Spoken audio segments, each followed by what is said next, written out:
alone on a pier on the foreside of town. He readies his gear for the day. In a soggy old watch cap he wears for a crown. He studies the fog on the bay. 'Cause he knows how the sky and the harbor can lie, how the morning can promise the sun, and how promises made can be broken once day has begun. The seagulls will play as he gets underway and makes for the mouth of the sound. Hey everybody, welcome to another episode of the Fiber Files. Today is Tuesday, June 14th, 2016. I'm your host, Heather, also known as Boudreaux's Babe, on Ravelry and Fiber Files on Twitter and Instagram. You can find the shop at shop.highlandhandmades.com. We also have a group on Ravelry as Highland Handmades. Where else are we on the web? We also have a Highland Handmades Instagram, but that's kind of laying in wait right now. I'm podcasting. Yay! I told you I wasn't going to podcast probably between Frolic and the J&E Riggin, and that turned out to be true. There just wasn't any time. I had dying to do, and I had literally one day at home. So you're getting an update now. This is post Janie Riggin pre-surgery. My surgery is in 2.5 days. 3 days, it'll be all over. I'm so excited. I am drinking tea today out of the Schooner J&E Riggin mug. This is Bar Harbor Tea Company's just loose black tea with a little bit of 100% stevia in there. It's a little blustery today. We got a really blustery wind coming out of the north today, so wind gusts are like 20 miles an hour. And it's only like 60 degrees outside, so it's a good day for tea, despite it being nearly summer. Although the week is supposed to improve, hopefully, from here on out. So I have basically all kinds of week in review and very little else. There's essentially no dyeing, no processes, a little bit of growth, some grabby hands, and then there's some knitting and spinning. I've actually been a little productive, despite my life being fun and interesting. Usually those two are conversely relational. But we're going to do what we do. So this may be a bit of a long episode, so if you are here just for knitting and spinning, I'm sorry. For those of you who enjoy my babbly nature, yay for you, because there's going to be a lot.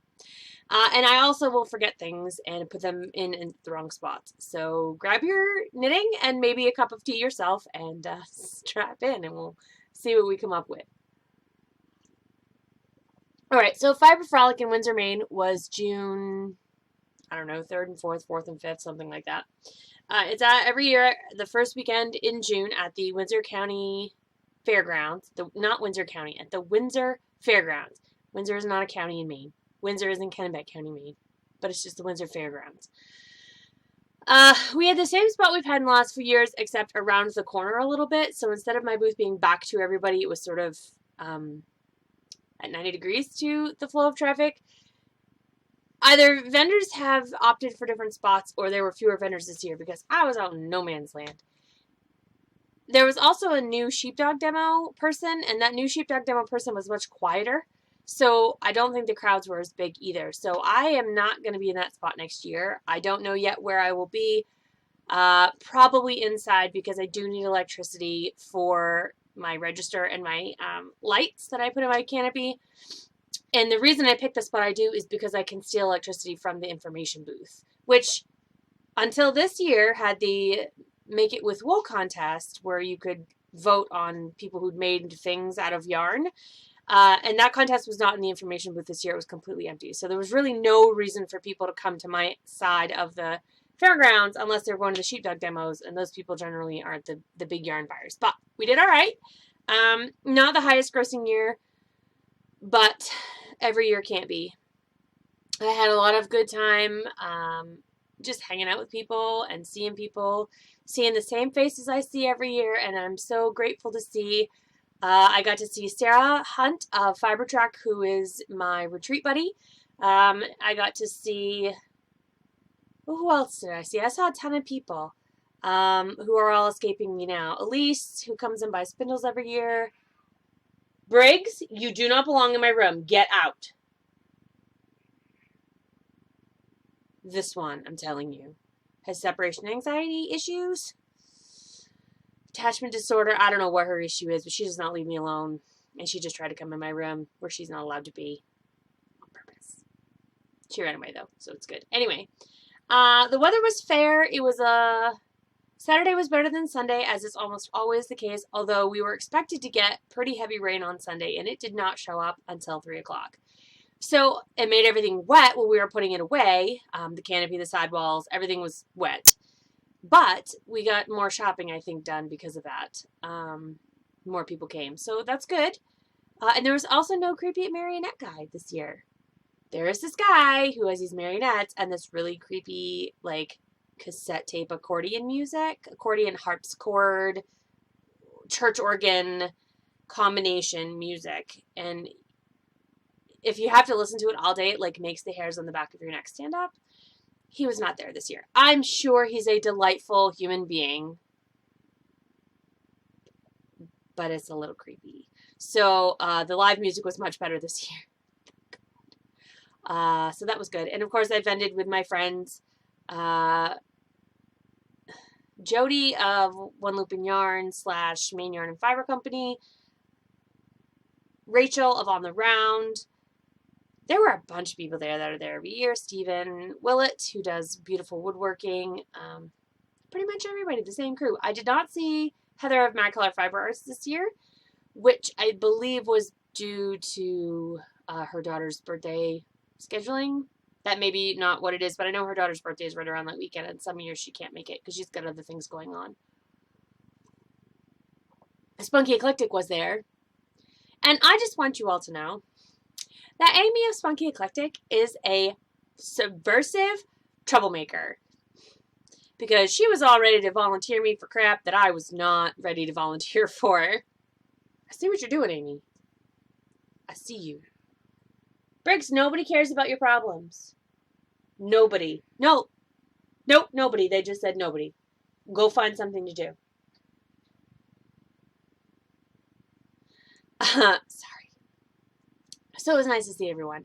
That's the last thing I have show-wise on paper until the retreat in October. Now, whether or not I get into SAF, I do not know. Cross your fingers that that happens because I'd like to take a trip to the South. I love taking trips to the South. It's just so nice. I did end up selling some yarn on the Riggan, which I'll talk about in a little bit. That was a last-minute addition that I almost forgot, grabbed it, and then did surprisingly, amazingly well. So that was awesome. But we'll get to that when we get to the Riggan. I did not buy anything at Fiber Frolic. Paul bought me a set of stitch markers. And then we bought food. That was pretty much it. I did take one quick walk through, but Paul is not really trained in my register. And so basically I get a little ways, start talking to someone, and then get a text that says come back to the booth. So I have to come back to the booth. It is what it is. Yeah. Frolic's done for another year. So I may become more involved with Frolic on an administrative side next year. They've put out a call for volunteers, and I'm just waiting for the follow-up email. We'll see how that goes. So, that was over on Sunday. We came home Sunday night. My brother emailed me. This is my brother John, who lives in Nebraska. He's in the military. He emailed me to say that he was coming home Sunday through Saturday, so the whole week between Frolic and the Riggan. I said, oh, okay, are you going to be there during the day on Sunday? Because we can stop when we pick up my dog and we can visit you then Sunday evening. Or you can come to my house on Monday while I'm dyeing the fiber for the Riggan. Or I can see you Saturday the 11th when I come home from sailing, because I'm going to be on the Atlantic Ocean. I'm not going to be on shore. And his email response was, sounds great. How about we meet up halfway during the week?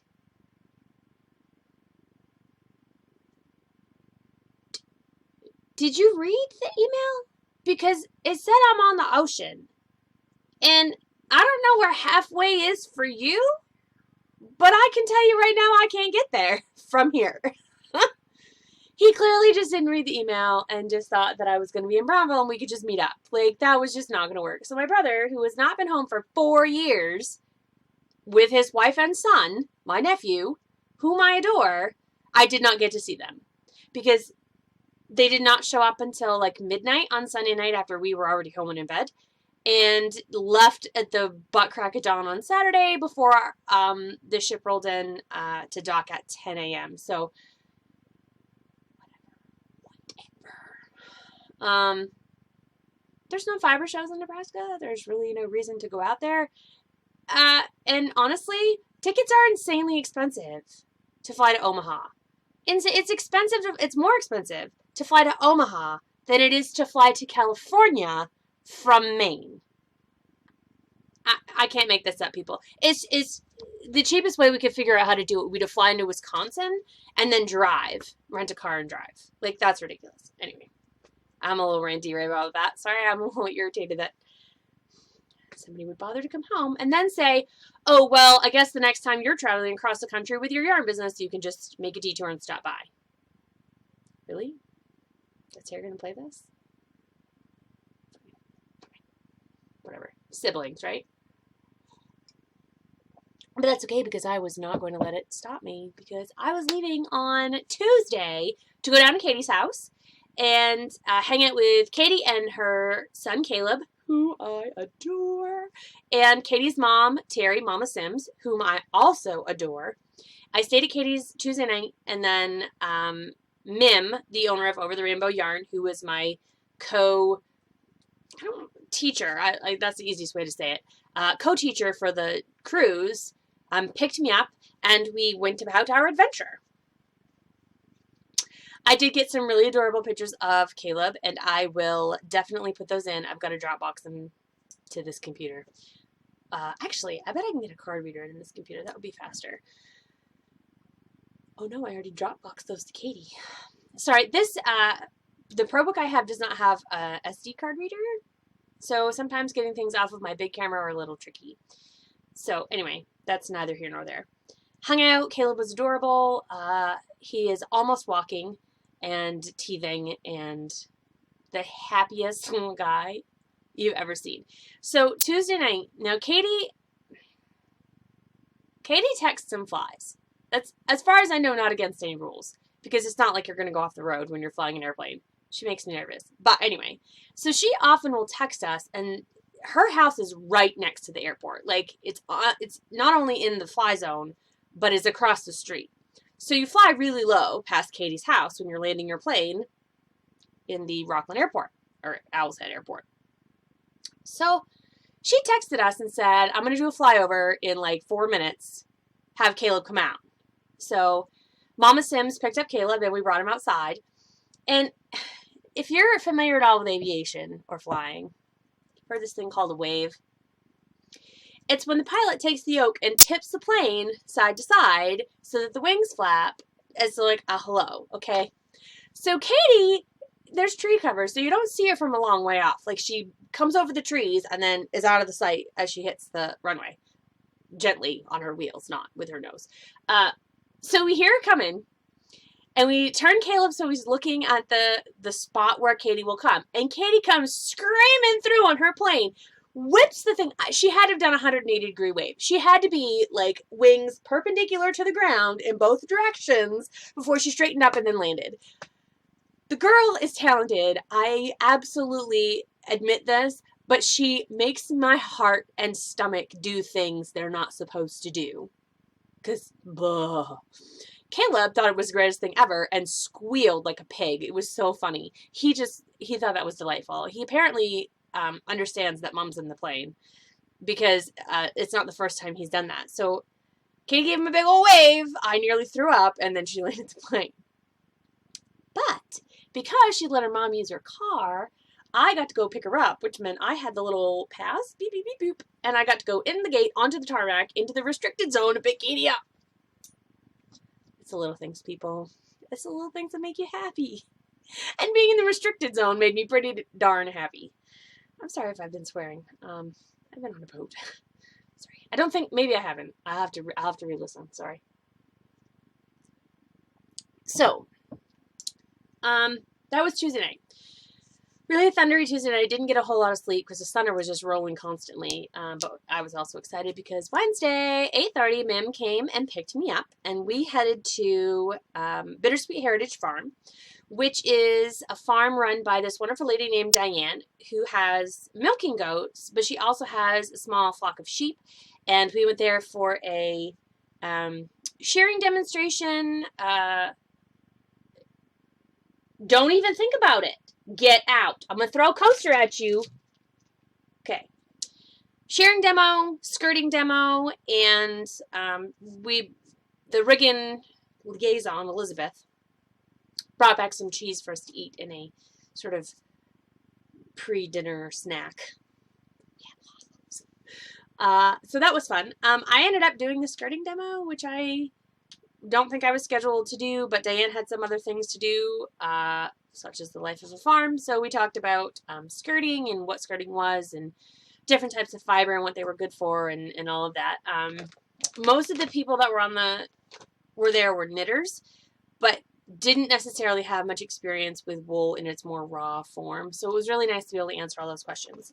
We also were able to receive 2 ounces of wool. Her sheep are not breed specific. Her sheep are all mixed up.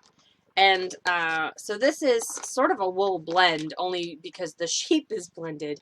But it's a really nice light, airy roving and ecru. And this is milled at, I go there every year, Bartlett Yarns, which has antique carding equipment, roving pullers, mule spinners, the whole 9 yards. In fact, they have the last mule spinner in America. And they do the roving. So you get this nice thick rope of roving, which is dense and still lofty, which is really nice. And this is from the sheep Sweet Pea. And there's Sweet Pea's little face right there.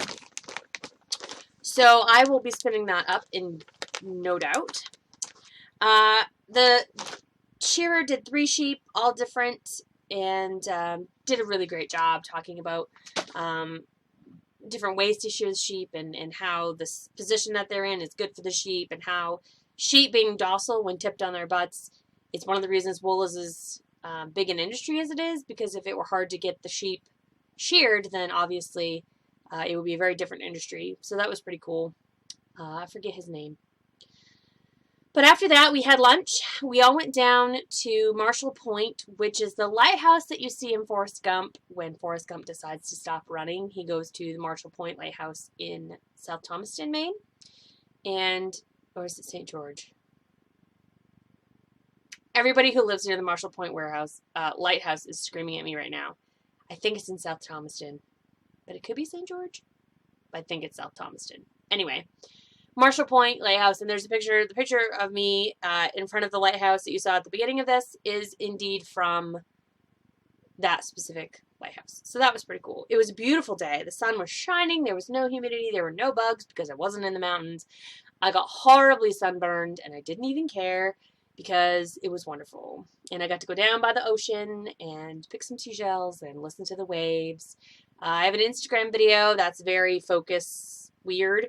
My phone doesn't like to, I don't know, Instagram video, it doesn't really like it. It tends to keep refocusing.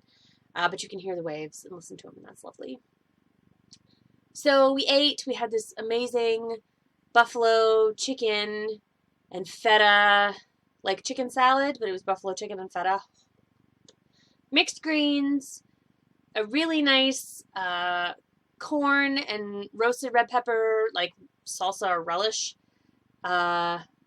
on a homemade sesame roll with these most amazing cinnamon raisin cookies you've ever had in your life. I had 3. Whatever, I waited until everybody had eaten, and then I took a 3rd one. No regrets.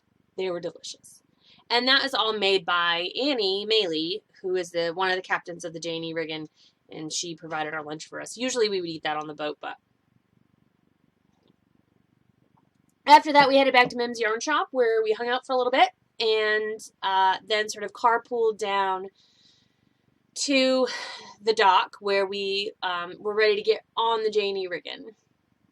I had a lot of stuff, and Paula dropped me off Tuesday night because we only have one car, so he needed the car for work. So Mim had loaded my tote full. I brought yarn, and I had fiber for spinning and spindles and my bag and stuff, and she brought all of that in her car so that we could get down to the ship, and they put it on a little cart and carted it down. And we got on the ship. You will hear me say boat. It's a ship. It's a schooner. The J&E Riggin is a historic landmark schooner that used to be an oyster trawler. It is 90 years old, I believe. Used to obviously be a fishing vessel, and it's now pleasure cruises, basically. The holds have all been turned into cabins. They are very small and very tight quarters, but they're comfortable nonetheless. This ship is beautiful. It is clear that Captain Annie and Captain John have not only put an astonishing amount of work and labor into the J&E Riggin, but that they really care about the history of the ship and its legacy, and it's part of the schooner industry in Greater Midcoast. Everything is amazing. Everything is not only clean, but is very well cared for. And their attention to detail is unparalleled. In fact, the crew, when they put the flags out every morning, have to wait until 8 o'clock. They will literally watch a clock to make sure that they don't put it out at 7:59:59. Like, they do not put the flags out until 8 o'clock in the morning. That's the rule, and that's what they do. It's just wonderful. And I have many, many, many photos of different things, like the sails going up in my tiny little bunk. Mim and I shared a cabin. You climb backwards down a ladder, and to the immediate left of the ladder was Mim's bunk, which was right up against the side of the ship, so the floor underneath her bunk was curved. And then under the ladder, so you kind of went down to the right and into this little hole, and that was where my bunk was. We had more storage space than many of the other cabins, from what I understand, but it was also a 2-person cabin versus a 3-person or whatnot. They even have a couple cabins with double beds. But there were a couple couples on the trip, and they obviously got the double beds. So I didn't even get to see those. I didn't even look. I didn't want to invade anyone's privacy. But it's pretty amazing. So that was Wednesday. We got on board. They brought all my stuff down. The crew did. Hatch and Arent, that's his name, Arent, Arent with no apostrophe. And Sarah, who was an apprentice, both on the sailing side and on the Annie cooking side. She was only 15. She's amazing. This little tiny peanut girl from Ohio was incredible. They call her Rabbit. So they stowed all of our stuff, and we had the cheese and crackers while Annie cooked us an amazing dinner.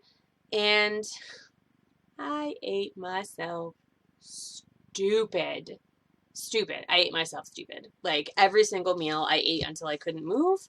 I had heartburn almost the entire trip because my stomach literally had no place to put any of the food, but it was so delicious. Every single thing, I couldn't stop. I just couldn't. Didn't even try. I just ate it all. Like, I was like, oh, what is this? Oh, I'm just going to eat it. Including one night she had fiddleheads. And I've been here 10 years, and I have never eaten a fiddlehead. I refuse to eat fiddleheads. They're weeds. They don't belong in my mouth. They're like dandelion greens. No, but Annie cooked them, so I ate them. It will be the only time unless Annie cooks them again for me. But that's what happens when Chef Annie cooks food for you. You eat it because it's delicious. Even stuff you don't normally eat is still delicious. Although I didn't eat she did a seafood paella one night, and I did not eat the crab, the clams, or the mussels. That's a texture thing. That's not an Annie thing. That's just a texture thing. She also had chorizo sticky rice. It was unbelievable. So I ate that instead. It was really, really good. I don't know why my dog's barking. The UPS lady should be here in half an hour, but she's not here right now. So I don't know what his deal is. We're just going to keep on going. I don't think the UPS lady's here yet. No. He would be barking more if that was the case. He must just heard somebody shut their door outside. So Wednesday night, I went to bed. And so you go down the ladder, And there's a hatch over your head that you can kind of slide shut. But there's this big opening where you went down the ladder. So there's a little like wooden gate that you can put down that's sort of closes everything off so you can kind of keep your body in the cabin area and keep you nice and warm. And thank heavens, Mim is a sort of heavy sleeper because I had to go to, if you have to go to the bathroom in the middle of the night, there's no bathroom in your cabin. There's a head on deck. There's 2 heads on deck. So you have to climb up the ladder, push back the hatch, and either move the door or climb over the door, which is what I did because the door was kind of loud to move, and use the 2 heads on deck. Now, it's sort of, Captain John relates it to sort of a camping mentality where, yes, they do have water. They have plenty of water, but it's not to be wasted. So when you brush your teeth, you turn on the water, which is a little sink in your room. You turn on the water, wet your toothbrush, turn it off, that sort of thing. And the heads are actually, there's a holding tank on the ship because it has to be pumped out. But they use seawater to flush your toilets. So there's a pump, right? So you do your business. You put the lid down, which has like a suction seal around it, and you hold the lid down. And then you take this pump handle and you pump it like 15 times to get the suction up to get the seawater to go in and clean out the bowl, and away it goes. It's more work than I anticipated. But the bathrooms were clean and lovely and small, and you had to step down. You had like an 18-inch step down into the head, and then you had to step back up out when you're done. But the ceiling has to be low enough that Captain John from the back of the boat can see to the front. So there's a train randomly. The bathrooms can't be flush with the surface of the deck because they would be too tall. So it makes sense that they're built into the bottom of lower a little bit, but it's just awkward the first few times you use them. Things to learn. Things to learn. I slept really well Wednesday night. Thursday night I slept even better. Wednesday night they had a portable generator going, which actually I like the white noise. But Thursday night they were running off battery power, and you could hear like the little bloop bloop of the water against the hull, and it was just amazing. So anyway, I'm getting ahead of myself. Wednesday night after dinner, or I should say right before dinner, we were pushed out with the yawl, which is a little boat with a motor, pushed out sort of into the harbor a little bit more. So not far offshore, just a little bit. And we anchored there for the night so that we got to eat dinner on the water, not in the dock. So we didn't have to smell the dock at low tide, which is not always pleasant. So we got to be, anyways, out to water, which was really nice. And then the next morning was very windy. Thursday was very, very, very, very windy. So windy we didn't even hoist the anchor until after lunch because they were waiting for the wind to die down because they were worried about it damaging the ship.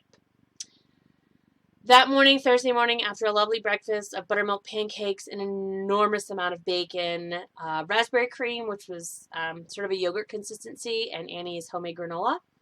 Everything was homemade. I should stop using the word homemade. After breakfast, I taught beginner spinning. I had probably 12 students. Most everybody tried it. I probably had more than that. I probably had about 14. And we gave, as well as I could, a sort of windy demonstration. They have a wind, an awning with a sort of a wind break, and we were there, but things were still kind of blowing around a bit. I had some really great people who were very successful, including Cora Lee, who is from Montreal and France. She did amazing. There are a few other people who did really well, and after lunch, which I don't even remember what lunch was, honestly. It was so delicious. Poached salmon? No, that was dinner Wednesday night. We had poached salmon with corn relish and oh, so good. Anyway, so after lunch we set sail and we sailed up past the Rockland breakwater, which is sort of right near where we were, all the way up into Islesboro, which Islesboro is, like I said, Islesboro. There's more than one little piece of island there. And we sailed into sort of a protected area of cove and anchored there for the night. Now, let me tell you a little bit about the anchor, okay? And in fact, the J&E Riggin as a whole. The J&E Riggin requires your assistance to sail. There's a crew of 3 and the 2 captains, Annie and John, but they are not enough to set sail. There needs to be many, many people. One to help hoist sails and lower sails and fold sails and all of that, but also to hoist the bloody anchor. The anchor, let me just tell you, was 500 pounds, okay? And we decided to sail off of the anchor. Instead of the yawl boat pushing us off our anchor, we sailed off it, which doesn't mean a whole lot to me, but it means we had to get that anchor up in the wind. The anchor is insane. So they've got this winch, basically. It's like a seesaw, and there's 3 people on one side and 3 people on the other side, and you take turns basically squatting at a cardio speed. So you're squatting as fast as you can to pull your arm of the anchor. These all have terms that I didn't learn. So your turn of the machine down to gain a few inches of anchor chain. There's 90 feet of anchor chain, and then the 500-pound anchor underneath it. Now the chains are like this, and they're thick, heavy, raw iron chains. So I don't even know how much the whole thing weighs in general, but it's an entire box full of chain when it's all up. So there's slack in the chain a little bit. So that part's not too bad, and you expend energy thinking, I can totally do this. And then you come taut. So we're right over the anchor. The anchor is on the ground. There's no slack in the chain, and we have to start hauling the anchor up. And all of a sudden, the anchor just is so heavy. And you're tired, and you're burping at breakfast because you ate entirely too much, and now you're doing cardio. It's not the weight of the anchor. It's that you're trying to do it fast. And there's 5 other people on the arms of this thing with you, all of whom, including Jerry, who's in his 70s, who don't seem to be complaining, and just you feel like you're going to die. Like, am I the only one, seriously, who's going to have a problem? Like, I'm grunting and sweating, and it was just a mess. Finally, I was like, I helped on Friday. So the easy part was done on Thursday, and then I jumped in at the end to help, and that wasn't too bad. Friday, I decided to start. I'm going to do this anchor thing. I can do this. I work out. I lift heavy. I thought I was going to die for an hour and a half afterwards. Like, my heart rate couldn't come down. Like, I kept coughing. I was getting too much, like, fresh air in my lungs, and they were all like, no, we hate you. It was bad. It was so bad. I couldn't have been the most out of shape person on that ship, but I must have been, because I really felt like I was the only one struggling. It was ridiculous. I did not help on Saturday. I stayed in the back and knit. I learned my lesson on that one. But besides the anchor raising, everything was wonderful. Hoisting the foresail and the staysail and all of that was fine. Folding the fabric of the sail over the beam was fine. Everything else was really, really wonderful. I did not steer the ship at all with the wheel, but I could have. Captain John would have let me, I'm sure, but I was like, no, I'm good. I'm just going to watch you do it.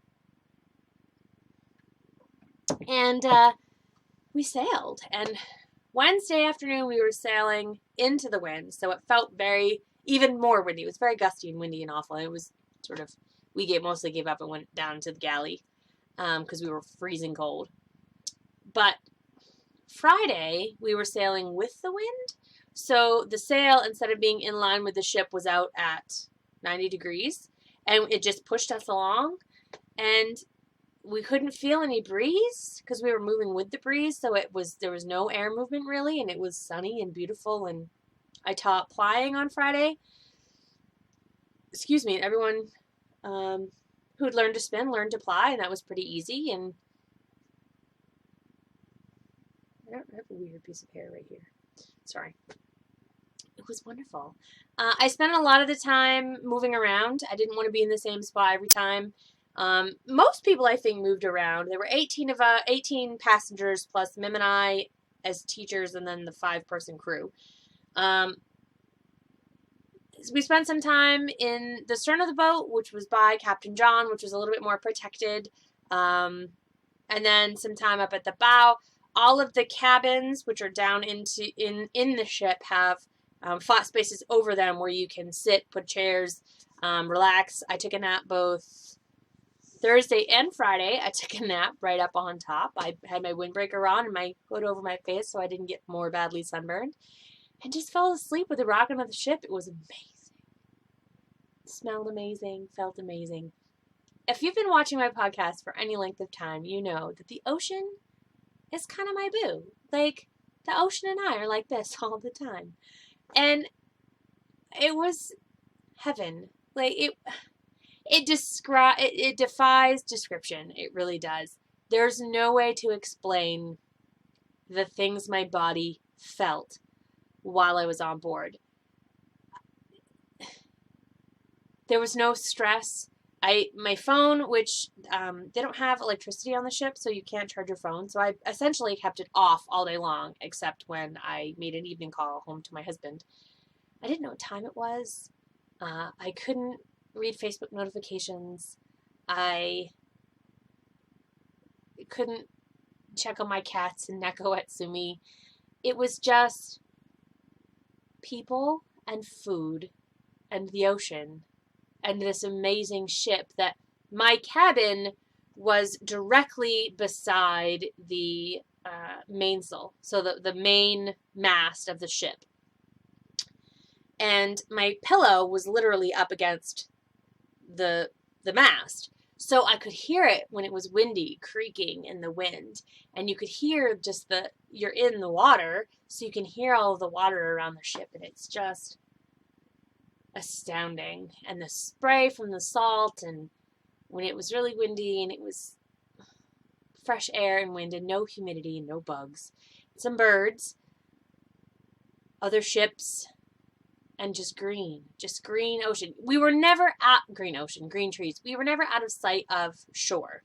So there's the actual main shore, and then all of the various islands. So you're really not out in open ocean. You're within sight of islands or shore at all times. So you're a little bit protected. The seas are smaller, but you get to see the coast of Maine from the water, which is not a position that you often get to see it from. I've seen it from the air several times, flying with Katie, but never from the water. And for somebody who loves the ocean like me, it was just magic. And I am heartbroken that I am back on land. I just look at my pictures. I've looked at my pictures every day I've been home. And I've tried to impress in my memory, like, every moment that I was there and all the things that we did and saw and heard and tasted. And because it's a year until I get to go back. I was asked to return to teach again. Next year will be June 14th through the 17th. And I'll be teaching, we'll be doing dyeing on the shores of the ocean of the island, where traditionally the J&E Riggin, hang on, that's my phone. Sorry, I thought that was going to be my pre-op nurse calling to give me final instructions. But it was the billing department letting me know how much I was going to owe for my surgery. Anyway, I don't remember where I was. It was amazing. And so that was the weekend. We dropped the anchor on Friday in Owl's Head, where we went to the Owl's Head Lighthouse. We actually we took the little boat, took the Yule boat to the dock and walked the mile up to the lighthouse, took some pictures, and then walked down. That was a quick walk. And then as we took the Yule boat back to the Riggan, to the side where we could climb back up, you could just smell bacon.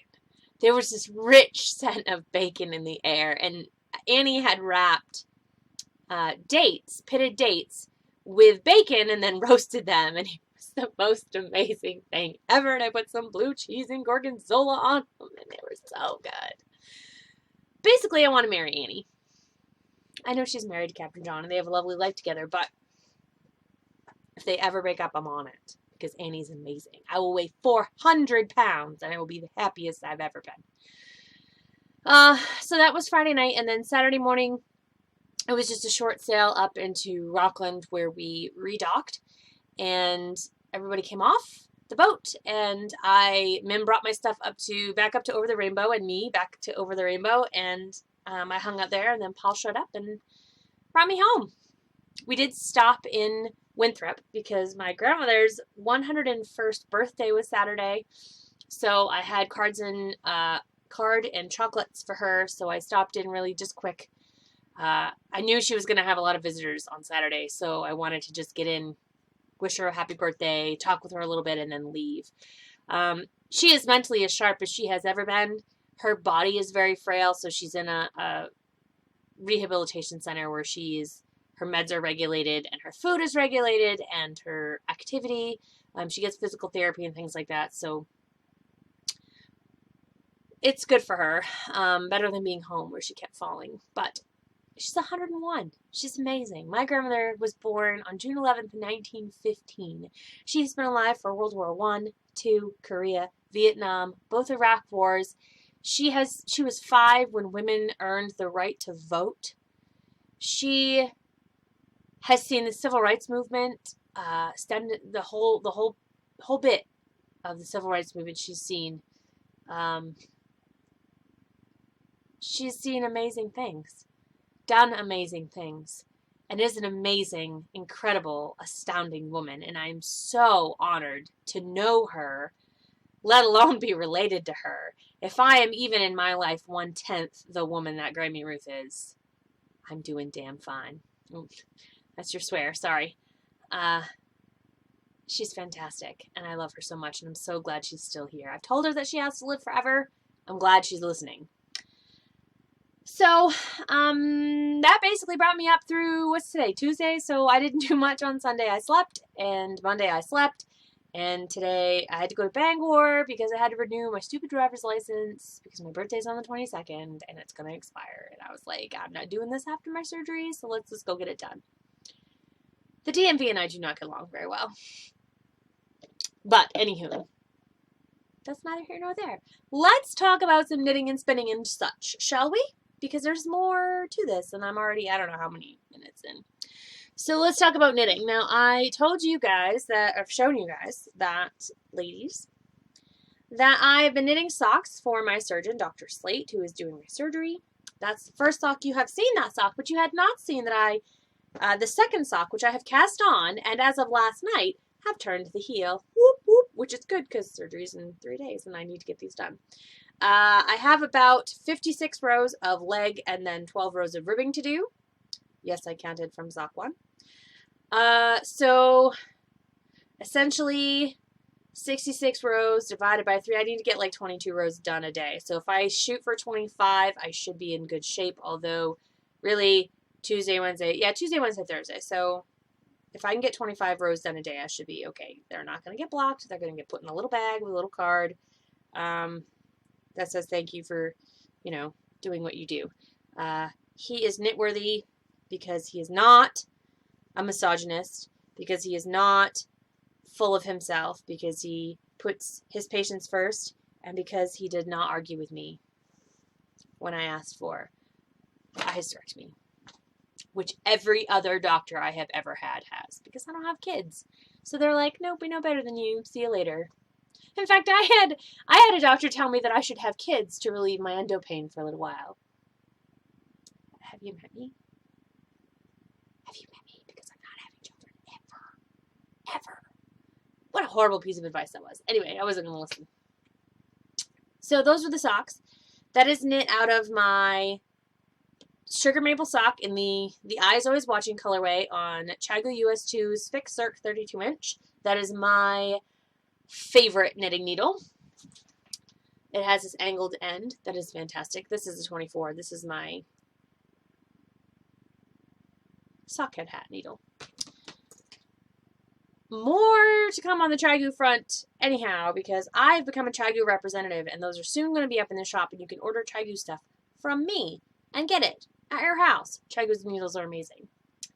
What else have I been knitting? I have been knitting on, less so, but I have been knitting on my Pippi Longstocking Sock School 2016 sock. It has gained a little bit. You can see it is still really skewed.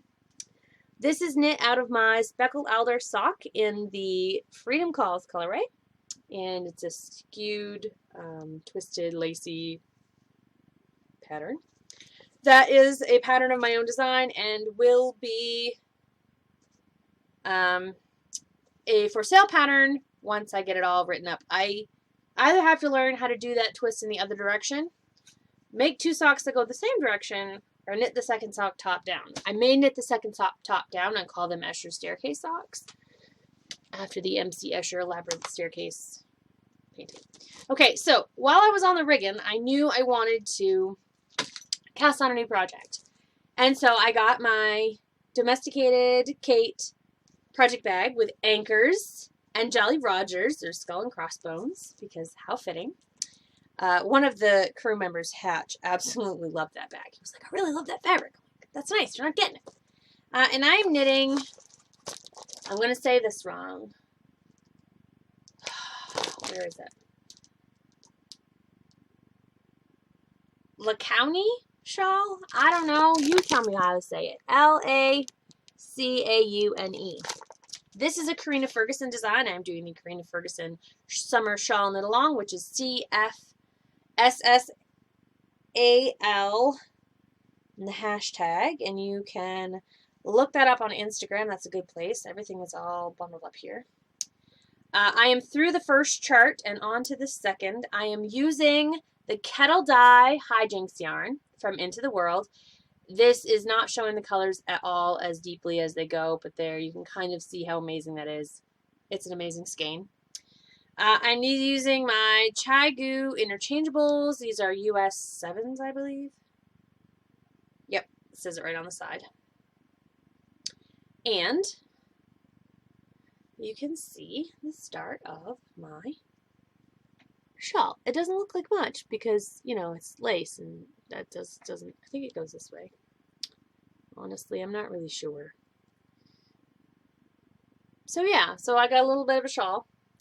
Just barely started, but I wanted to get it cast on while I was at sea, and I did. Turns out I have to pay attention to the pattern because it has a lot of marks that I don't automatically know what they are. The key, without showing you all of the designs here, there's quite a big key, so it has quite a bit of a number of things, so I have to pay attention,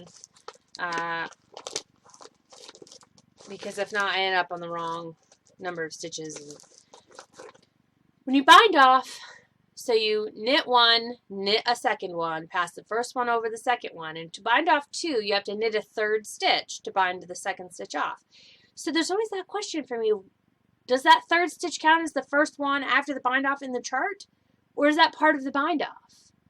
You never know. Well, it turns out it's not part of the bind off, that's the third stitch. So whatever the third stitch is, you have to know whether it's a knit stitch or a purl stitch or whatever, because otherwise you're wrong. Thankfully, so far it's been a knit stitch. So that's that. That's all the knitting. I have been doing some spinning. I also won some ribbons for spinning. You have seen these before. This is the Rambouillet that is, it's called First Fall. It's something that I dyed to put in the shop, and I believe it was in the shop at least for a while.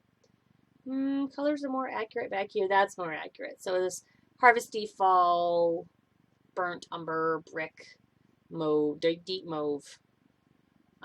This was a third place prize.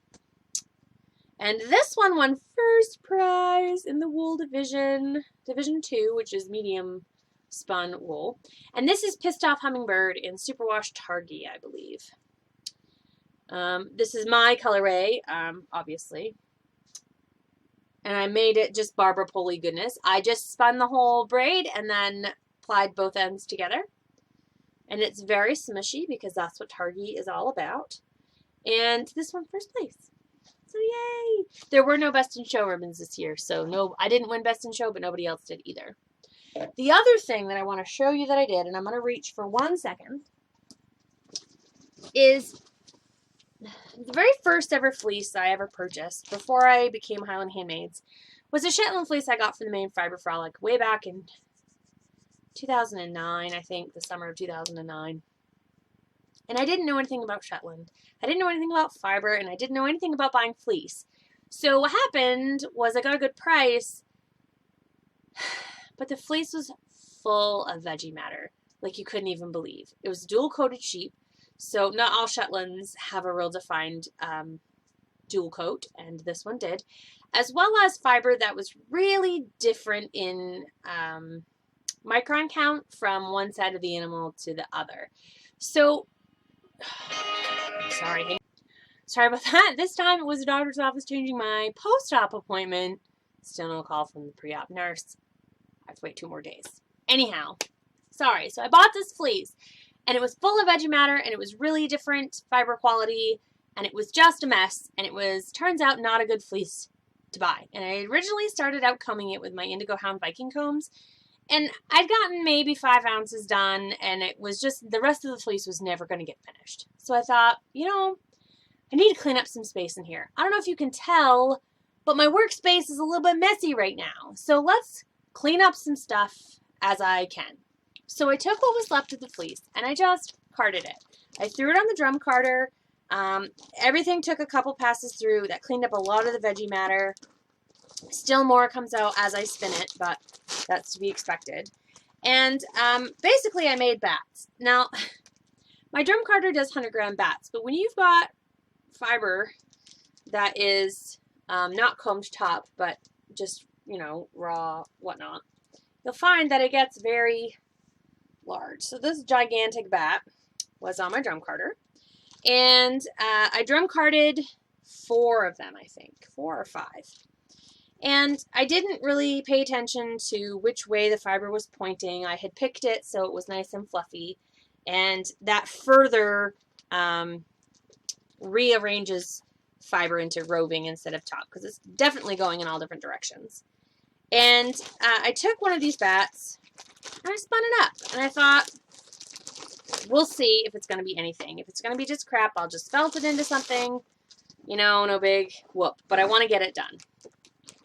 So as I was spinning the first bat, I started out with my traditional default yarn. Now my default yarn is pretty much a 2-ply heavy fingering sport, short forward draw.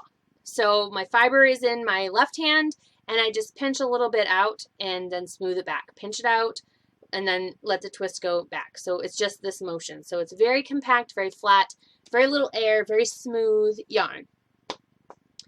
But I noticed when I was scratching an itch or something that I could just pull the fiber and the twist was just coming in. So what I ended up with was my first ever unsupported long draw. I have never been successful at unsupported long draw. I have a hard time letting go of control. I have a hard time with the fibers that I use to spin, because most of the fibers that I spin are comb top or other very smooth fibers. And I have a hard time trusting myself. But this was low impact fiber because it was this or the trash. Like, I needed to see if it was any good, so I didn't have any expectation of it, and I said, I'll just let it be what it wants to be, and it wanted to be long draw. I've never had that experience before. It was amazing. So this is the skein. It is 238 yards of a bulky, worsted the bulky, I should say. And you can see that the strands are really sort of indiscriminately fuzzy. They're also very uneven. It's plied with, I would say, a middle of the road amount of ply twist. Not too much, not too little. And it's just sort of smushy and incredible. Now this is, I think this is 90 grams. This is 113 grams. And I think you can see that this one is bigger. It feels lighter and it's smushier. Now Superwash Targhee is known for the smush. But if I give it the smush test, which is totally arbitrary, you can see that the smush is far more in this one. Oh, I loved it! This, usually I can get 4 ounces on a bobbin. I could not with this one, especially with it plied. This was 2 bobbins worth. And the 2 bobbins I plied together. So instead of doing a center pull ball, I plied both ends together, and then what happened was I ran out of room on one bobbin, so I did another one, and then I just spit spliced it. So as I was winding this into my finished skein off of the bobbins, I got to the end of one and the beginning of the other, licked my palm, and then just did that until it stuck. Super classy. But I love it. It's so nice. I mean, and it still has some veggie matter in it. It's remarkably soft considering the fleece that I started with, but it's still probably not next to Skin Soft. You probably can't see it, but this is some of the outer hairs, this black. Right there, you can see some of those black outer hairs. They're not as soft. They're the outer coat. And here you can see I still have some veggie matter in it. So my plan, tentative plan for this is to weave it in with my ink loom into straps. Sew the straps together, felt that sewn fabric to felt it, and then make a messenger bag with the felted fabric.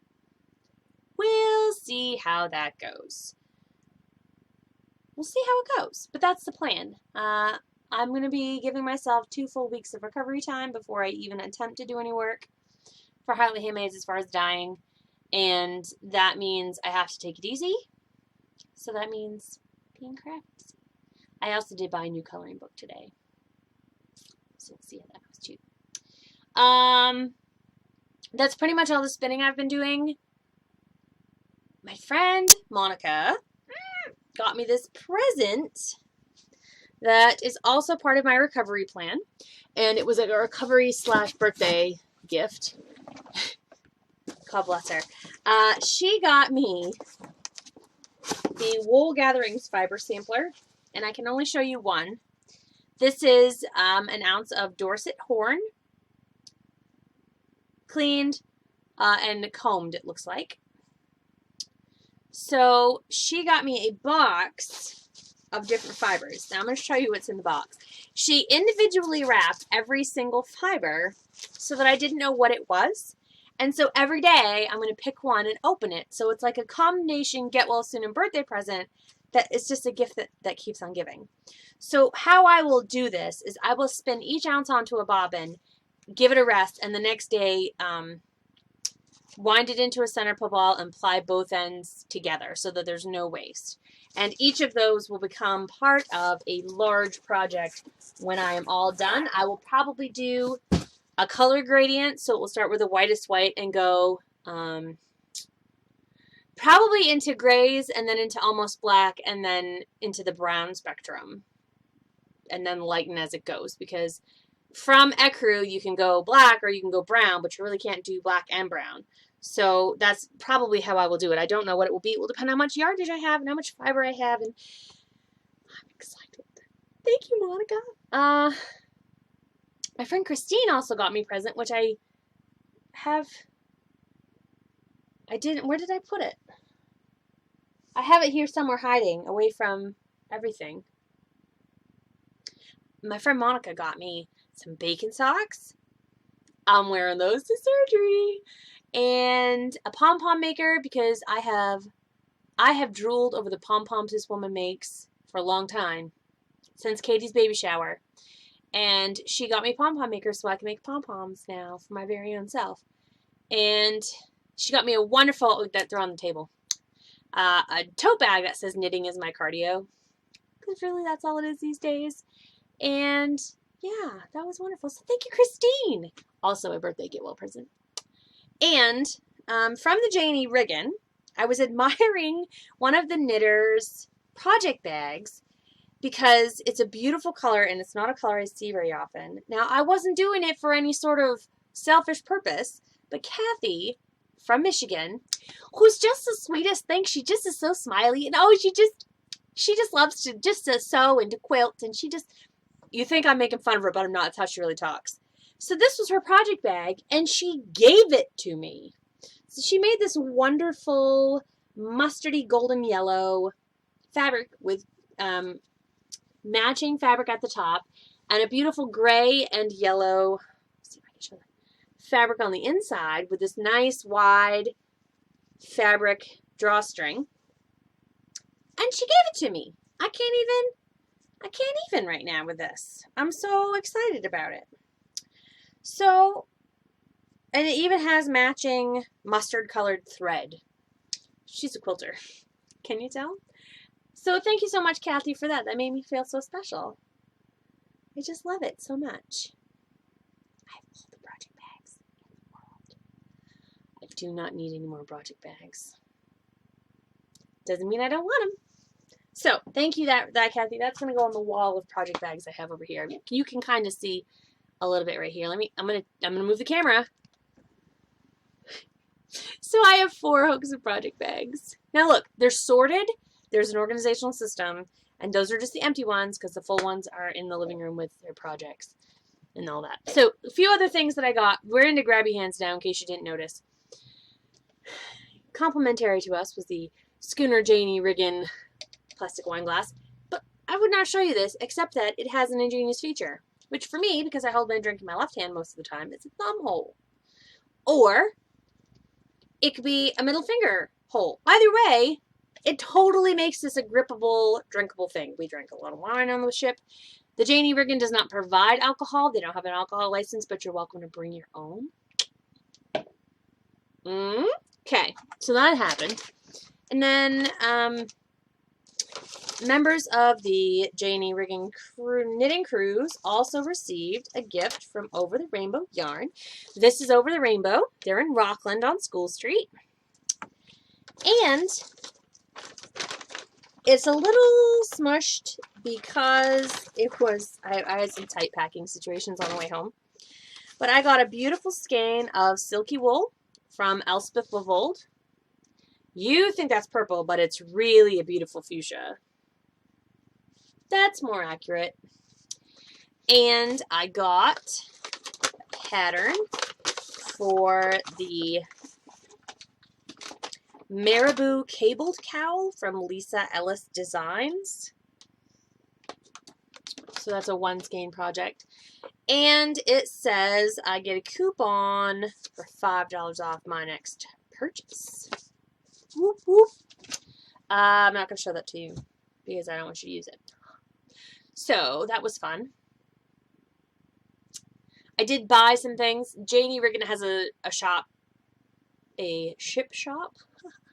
And I bought a beautiful long-sleeved shirt with the latitude and longitude of Rockland, and it says J&E Riggin, and it's hooded, of course. Although it's not a sweatshirt, it's an actual shirt. And I bought a coffee mug. You've already seen this. And I bought a pint glass for Paul because he has changed out all of our crappy plastic cups for pint glasses. Most of them are beer related. Maine has a remarkable craft brew industry, so most of them are local Maine beers. But every once in a while, there's a different one in there, and now we have a J&E Riggin one. It's a nice, heavy glass, pint glass. I feel like I bought something else. Oh, this is the thing that you can have too, and you should. Annie Maley's new cookbook is out. I have the blue book. If you saw my episode last winter, of I had an interview with Annie Maley about the J&E Riggin cruise and what it would entail and all of that good stuff. And she gave me her blue cookbook. Well, I traded for the orange cookbook, which is the brand new one. And I've already cooked 3 recipes out of this. I have a 4th recipe out of this coming tonight, and bread tomorrow makes 5. Everything Annie comes up with is amazing.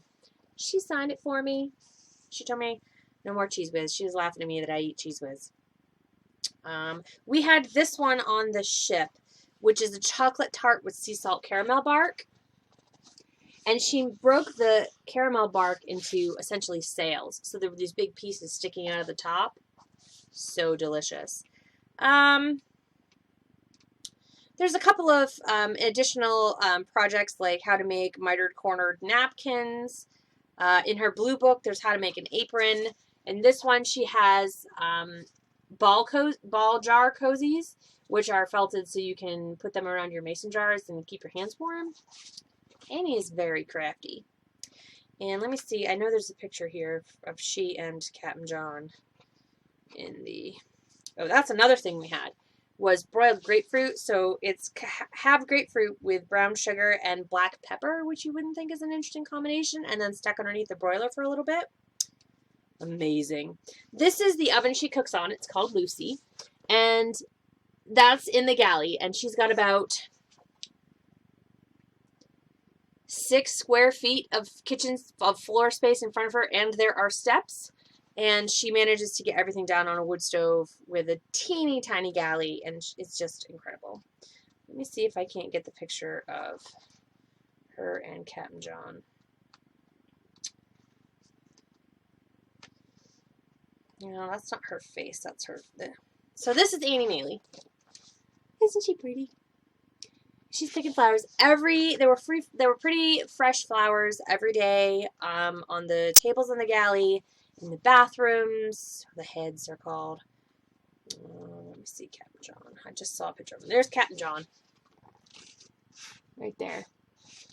And that's some of the stuff that we do. And let's see. I was trying to see if there were any other recipes that we had on the ship, but I'm not going to waste a whole lot of time. She has 2 daughters who basically grew up on the boat, so they're as good on the boat as off it. Made this last night. 2 nights ago. Last night. Nope, 2 nights ago. The Blizzard Carbonara, only I used bacon instead of prosciutto. So good. And like I said, Annie makes everything from scratch. There's bread from scratch, crackers from scratch, rolls from scratch. Everything is from scratch. Sugar and salt is available for purchase at mainwindjammer.com. You should go to mainwindjammer.com in order to get your own copy and to see photos and to fall in love with the J&E Riggin like I have. Now, I told you that I'm going to be going back next year, and it's going to be... Eat, Knit, and Die is going to be the name of the cruise. And it is June 14th through the 17th. Now, there are discounts for people who, A, have booked with the J&E Riggin before, and B, booked before February. You can learn all that you need on the JandieRiggin.com. And they do occasionally run specials like 10% or 5% off throughout the year. So pay attention. And you may get the sale at a discount. Now, the price this year, and I haven't looked at prices for next year, but the price this year was $7.79, and that includes your lodging on the boat, all of your meals. Excuse me. It's like a 4-day sale. Excuse me. And it's absolutely worth every single penny. It is hands down the best knitting adventure I have had, and I have had some amazing knitting adventures. I kept saying over and over again, like, how is this my life? How do I get to do, how does this get to be a thing that happens to me in my life? I do not know what I did right karmically, but man, am I glad I did it, because you know how, maybe you don't, I hope you do, how you do something or go somewhere or have an experience, and it feels like a piece of you that you didn't know was missing kind of clicks into place. You go, oh, and you just feel something in you fit. That this is a thing that you didn't know you needed in your life, but now that it's there, you understand, and it becomes part of who you are and what makes you you. And for me, the J&E Riggin was that. I know I love the ocean. I did not know I was going to love sailing. Everything about it was incredible. And if you get the chance, please come join us. There are very limited spots. The boat holds a maximum of 24 people. That's a maximum, every bunk being used, the whole 9 yards. We took 18 with us this time, of course, plus Mim and I, and the crew. That's not a lot of spots. That's very few spots. So if you want to come with us, if you think maybe you want this adventure, do it now. Register now. Sign up now. Or you'll miss it, and that will be sad. You're also going to want to pay a lot of attention to the packing list, because let me tell you, it said long johns, and I should have brought them. If I could have fit them underneath my fat jeans, I would have. I was pretty chilly, at least on Thursday. Thursday was so windy. It was really, really cold. It's about 30 degrees cooler on the water than it is on land, plus wind, plus less humidity. It's quite cold. So dress warm. But don't let that dissuade you. It's just incredible. It's the cleanest air, the most beautiful water, scenery like you can't believe, a crew that is entertaining and delightful and incredibly competent, and knitting friends you didn't know you had, but once you meet them, you'll go, there you are. Because you will just recognize them as the friends that you had that you just hadn't met yet. That sounds really cliche and tacky, but it's true.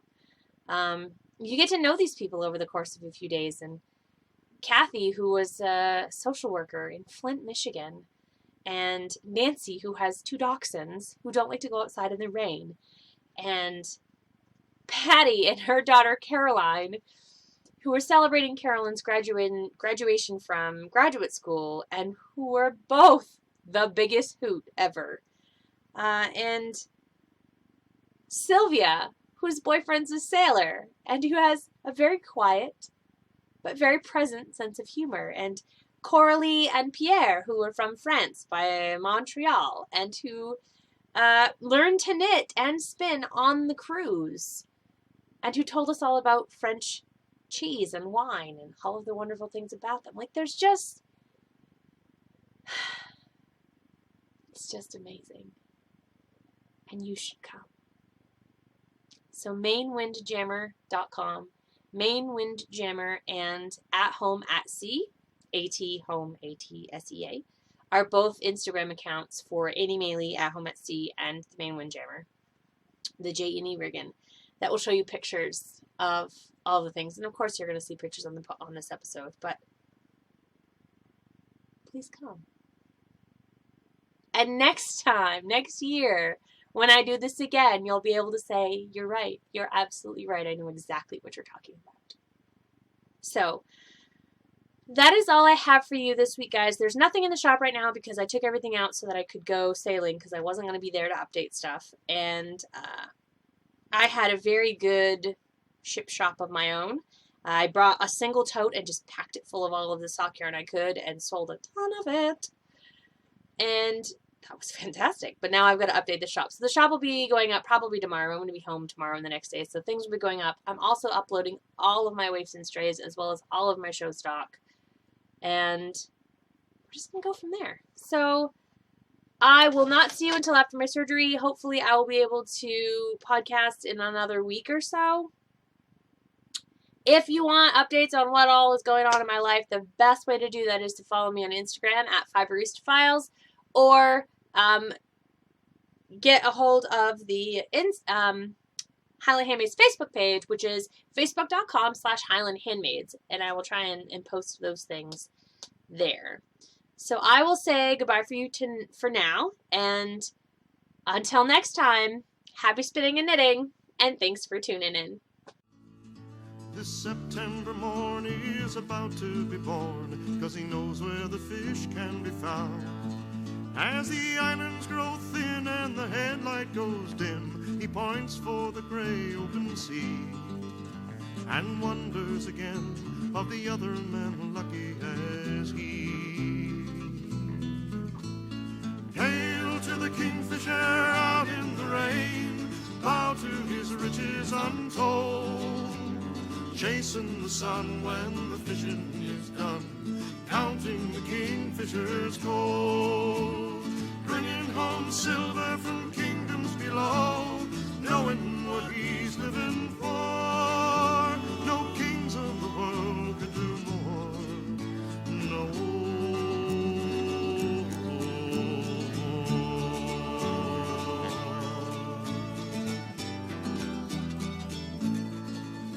He deals out his nets to beside and below, as over the transom they churn. In a bracelet of buoys they're riding in tow, and he hopes for a ransom's return. But the jewels of the sea are not taken for free. There's a battle that has to be won, and a price he must pay all alone before this day is done. The hours he'll log through the mist and the fog, till the rain has decided to fall.